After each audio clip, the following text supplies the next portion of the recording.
I'd like to talk tonight about different kinds of modeling cement, and specifically these two, which are two different kinds of Tamiya cement. One is extra thin, and the other is regular. Now, I see extra thin everywhere. Everybody uses it, and everybody loves it, and it is a great product. I see less people using the regular cement, and I have only found it at Hobbytown uh, in Virginia, in the United States. But extra thin is just about everywhere, and people prefer it because it has a very thin consistency, almost like water when it's in the jar, and it melts the plastic and it acts on capillary action, so you can put it in like a little crevice and it'll go up and down. And Tamiya cement bonds the same way. It's just the consistency of syrup as opposed to water, and it's thick. It's thicker than extra thin by the title. But I would definitely say that the regular Tamiya cement has its uses, and that's primarily what I'd like to talk about. Here I've got the hull of a Panther tank that I'm working on, and a figure that I intend to go with it. And I've got the two different kinds of Tamiya cement laid out, the extra thin in the green bottle and the thick in the orange bottle.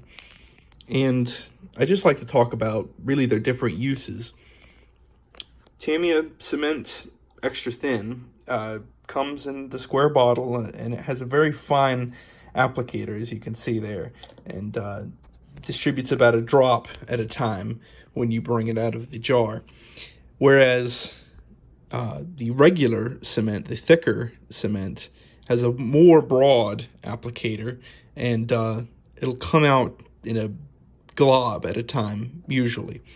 And you have to tap the excess off against the side of the jar. But they both have their uses. Really, for large surfaces, I find that the applicator on the extra thin is just not big enough.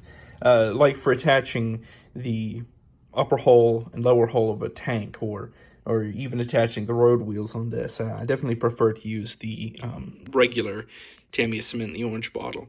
But for small parts, there's nothing better, really. But the extra, well, not the extra thick, but the regular cement definitely has its uses. And if you come across it, you should definitely have it in your arsenal.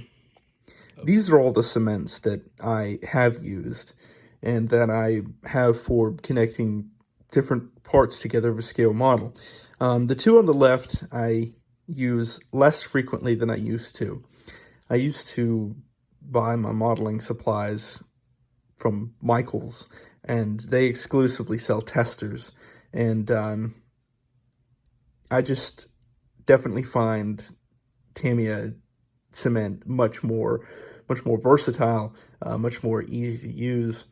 This stuff especially used to be the only cement that I used, and it doesn't melt the plastic like Tamiya does. So if you do make a mistake, you can reverse it because you can just crack it apart. It forms kind of like a shell almost.